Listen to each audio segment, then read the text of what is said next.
Guys, kita copot dulu ini baut-bautnya satu persatu.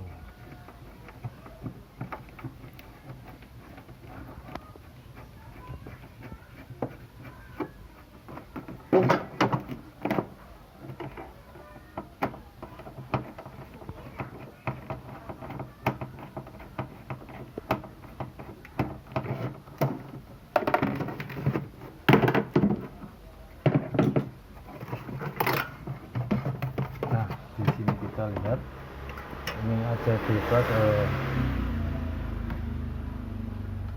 defrostnya ini sudah karatan ya, ini kemasukan air, jadi ini harus diganti untuk defrostnya biar bisa normal kembali.